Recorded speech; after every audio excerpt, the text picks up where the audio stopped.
Well, 12,000 miles isn't that far for a modern airplane, but what if the plane is 80 years old? Kevin Reese from our sister station in Dallas explains why a North Texas group is putting history in the air. A hangar at Lancaster Regional Airport is home to some very old planes. Is just tightening the nut going to do it? No. And this one is about to go back in time. Right here is all the spare parts. Her name is Ready for Duty. She's 81 years old. A Navy Douglas Skytrain from World War II. Restored by the DFW wing of the Commemorative Air Force.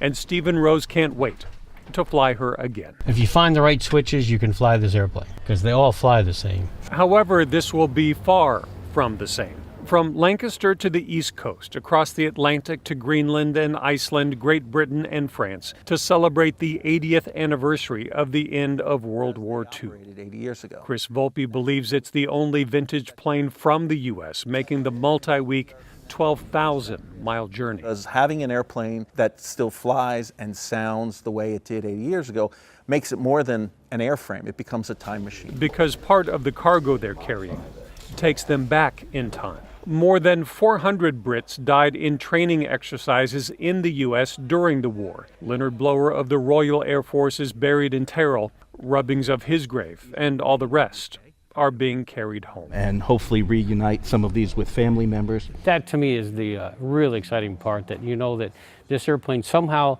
had a history with a family or a person. That's kind of the cool stuff.